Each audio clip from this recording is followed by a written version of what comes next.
कभी खाली मत बैठो। खाली मन शैतान का घर होता है। मेरा नाम राज था। मैं उत्तर प्रदेश के एक छोटे से गांव में रहता था। मेरा परिवार बहुत साधारण था। मेरे पिता खेती करते थे और माँ घर का काम संभालती थी। घर में किसी चीज़ की बहुतायत नहीं थी, लेकिन प्यार और संस्कारों की कोई कमी नहीं थी। मेरे माता पिता चाहते थे कि मैं पढ़ लिख कर एक अच्छा इंसान बनूं और परिवार का नाम रोशन करूं, लेकिन मुझे बचपन से ही मेहनत करना पसंद नहीं था। मैं हमेशा आसान रास्ता ढूंढता था। जब गांव के दूसरे बच्चे स्कूल के बाद पढ़ाई करते या अपने माता पिता का हाथ बटाते, तब मैं चौपाल पर बैठकर समय बर्बाद करता था।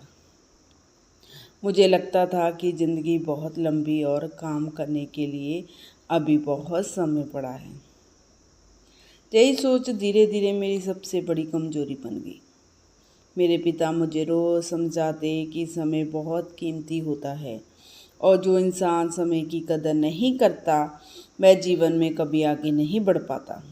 लेकिन उस समय मुझे उनकी बातें बोझ लगती थी और मैं उन्हें अनसुना कर देता था। समय बीतता गया और मेरी आदतें और खराब होती चली गई। अब मैं केवल समय बर्बाद नहीं करता था, बल्कि दूसरों की ज़िंदगी में झांकने लगा था। गांव में किसके घर क्या हुआ, कौन क्या कर रहा है, किसकी कितनी कमाई है, कौन किससे लड़ रहा है, मुझे हर बात में दिलचस्पी रहने लगी। धीरे धीरे मेरे मन में नकारात्मक विचार आने लगे।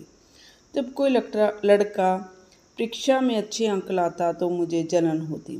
जब किसी किसान की फसल अच्छी होती तो मैं सोचता कि उसकी किस्मत इतनी अच्छी क्यों है।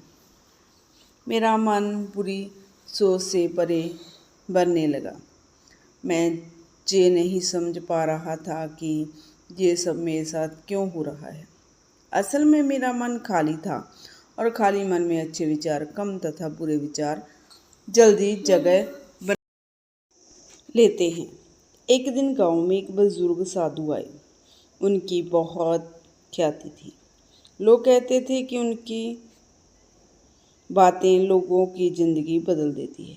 मेरे पिता मुझे उनके पास ले गए। साधु ने मुझसे पूछा कि मैं क्या करता हूँ। मैंने हंसते हुए कहा कि मैं ज़िंदगी का आनंद लेता हूँ और किसी बात की चिंता नहीं करता। मेरी बात सुनकर साधु मुस्कुराए और बोले, बेटा याद रखना, खाली मन शैतान का घर होता है। जिस मन में कोई उद्देश्य नहीं होता वहाँ बुरे विचार अपना घर बना लेते हैं। अगर तुमने समय रहते खुद को नहीं बदला तो एक दिन तुम्हें पछताना पड़ेगा। उस समय मुझे उनकी बात एक साधारण उपदेश लगी और मैं उसे भूल गया। लेकिन मुझे नहीं पता था कि कुछ समय बाद यही शब्द मेरी ज़िंदगी की सबसे बड़ी सच्चाई बन जाएगा। कुछ महीनों बाद मेरी दोस्ती गांव के कुछ ऐसे लड़कों से हो गई जो दिन भर ताश खेलते, लोगों की बुराई करते और छोटी मोटी शरारतों में लगे रहते थे। मैं भी उनके साथ बैठने लगा। शुरुआत में ये सब मनोरंजन जैसा लगा, लेकिन धीरे धीरे उनकी आदतें मुझ में आने लगी। अब मैं घर देर से लौटता था, माता पिता से झूठ बोलने लगा था। पढ़ाई तो पहले ही छूट चुकी थी। गांव के लोग भी मेरे बारे में बातें करने लगे थे। मेरे पिता जब खेतों में जाते तो लोग उन्हें सलाह देते कि अपने बेटे को संभाल लीजिए, नहीं तो वह गलत रास्ते पर चला जाएगा। ये सुनकर मेरे पिता बहुत दुखी होते थे, लेकिन मैं उनकी पीड़ा को समझ नहीं पाता था। एक रात मेरे दोस्तों ने मुझे एक गलत काम के लिए उकसाया। उन्होंने कहा कि गांव के बाहर एक व्यापारी का गोदाम है और वहां से सामान चुराकर आसानी से पैसे कमाए जा सकते हैं। पहले तो मैं डर गया, लेकिन फिर लालच में आ गया। आधी रात को हम गोदाम की ओर बढ़े। जैसे ही हम अंदर घुसे चौकीदार की आँख खुल गई। बाकी लड़के भाग गए लेकिन मैं पकड़ा गया। अगले दिन पूरे गांव में मेरी बदनामी हो गई। लोग मुझे चोर कहने लगे। मेरे पिता का सिर शर्म से झुक गया। माँ रो रो कर बेहाल हो गई। उस दिन पहली बार मुझे अपनी गलती का एहसास हुआ। मैं घर के एक कोने में बैठा रो रहा था और सोच रहा था कि आखिर मेरी ज़िंदगी इस मोड़ तक कैसे पहुंच गई। उसी समय संयोग से वहीं बुजुर्ग साधु दोबारा गाँव आए। उन्होंने मुझे देखा और अपने पास बुलाया। मैं शर्म के मारे उनकी आंखों में नहीं देख पा रहा था। उन्होंने शांत स्वर में कहा, राज, तुम्हारी सबसे बड़ी गलती चोरी नहीं थी। तुम्हारी सबसे बड़ी गलती थी अपना समय बर्बाद करना। जब इंसान के पास कोई लक्ष्य नहीं होता तब उसका मन भटकने लगता है। खालीपन ने उन्हें गलत संगत दी। गलत संगत ने तुम्हें गलत विचार दिए और उन विचारों ने तुम्हें अपराध की ओर धकेल दिया। उनकी बात सुनकर मेरी आंखों से आंसू बहने लगे। पहली बार मुझे समझ आया कि मेरी बर्बादी का कारण कोई और नहीं बल्कि मेरा आलस और खालीपन था। उस दिन मैंने अपनी ज़िंदगी बदलने का लक्ष्य निश्चय कर लिया। अगले दिन से मैं सुबह जल्दी उठने लगा, पिताजी के साथ खेतों में जाने लगा। शुरू में मुझे बहुत कठिनाई हुई। हाथों में छाले पड़ गए, शरीर दर्द से टूटने लगा, लेकिन मैंने हार नहीं मानी। धीरे धीरे मेहनत मेरी आदत बन गई। अब दिन भर काम करने के बाद रात को चैन की नींद आती थी। मेरे मन में पहले जैसी नकारात्मकता नहीं रही थी।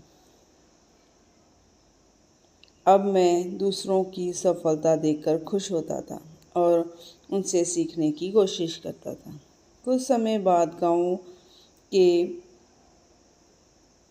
बड़ाई रामलाल चाचा ने मुझे अपने साथ काम सिखाना शुरू किया। मैंने लकड़ी का काम सीखना शुरू किया। पहले छोटी छोटी चीज़ें बनाई, फिर धीरे धीरे कुर्सियाँ, मेज़, अलमारियाँ बनाना सीख गया। मुझे अपने काम में आनंद आने लगा। अब मेरा समय पूरी तरह उपयोगी कामों में बीतने लगा था। कुछ वर्षों में गांव का एक कुशल कारीगर बन गया। मेरे बनाए फर्नीचर की मांग दूर दूर तक होने लगी। मेरी कमाई बढ़ी और घर की आर्थिक स्थिति सुधरने लगी। सबसे बड़ी बात ये थी कि मेरे माता पिता के चेहरे पर फिर से मुस्कान लौट आई थी। एक दिन मेरे पिता ने मुझे गले लगाकर कहा, बेटा, आज मुझे तुम पर गर्व है। ये सुनकर मेरी आंखें भर आईं। जिस पिता का सिर कभी मेरी वजह से शर्म से झुक गया था, आज वही पिता गर्व से मेरा नाम ले रहे थे। उस दिन मुझे एहसास हुआ कि मेहनत का फल केवल पैसा नहीं होता, बल्कि सम्मान और आत्मविश्वास भी होता है। धीरे धीरे मैंने गांव के युवाओं को भी अपने साथ जोड़ना शुरू किया। मैंने उन्हें अपने अनुभव सुनाए और समझाया कि आलस इंसान का सबसे बड़ा दुश्मन होता है। जो व्यक्ति अपने समय का सही उपयोग करता है, वही जीवन में आगे बढ़ता है। कुछ साल बाद मैंने गांव में एक छोटा प्रशिक्षण केंद्र खोला, जहां युवाओं को विभिन्न हुनर सिखाए जाने लगे। वहां आने वाले हर युवक को मैं अपनी कहानी सुनाता था। मैं उन्हें बताता था कि कैसे एक समय में मैं भी दिन भर खाली बैठा रहता था और कैसे उसी खालीपन ने मेरी ज़िंदगी को बर्बादी के रास्ते पर पहुंचा दिया। मैं हमेशा उनसे एक बात जरूर करता था, अगर जीवन में सफल होना है तो कभी खाली मत बैठो। कुछ ना कुछ सीखते रहो, काम करते रहो और अपने मन को अच्छे विचारों से में लगाए रखो, क्योंकि खाली मन शैतान का घर होता है। स्टोरी अच्छी लगी तो प्लीज़ मेरे चैनल को सब्सक्राइब ज़रूर करना। आज मेरी उम्र 60 वर्ष से अधिक हो चुकी है। जब मैं पीछे मुड़कर अपनी ज़िंदगी को देखता हूँ तो समझ आता है कि अगर उस समय मैंने खुद को नहीं बदला होता तो शायद मेरा जीवन पूरी तरह बर्बाद हो चुका होता। मैंने अपने अनुभव से सीखा कि इंसान की असली ताकत उसके धन में नहीं, बल्कि उसके अनुशासन, मेहनत और समय के सही उपयोग में होती है। इसलिए मैं हर युवा से यही कहता हूँ कि अपने जीवन का एक एक पल कीमती समझो। समय को व्यर्थ मत गवाओ। अपने मन को अच्छे कार्य में लगाओ, क्योंकि खाली मन शैतान का घर होता है, लेकिन मेहनती और सकारात्मक मन सफलता का मंदिर बन जाता है। स्टोरी को पूरा देखने के लिए आपका पूरा धन्यवाद।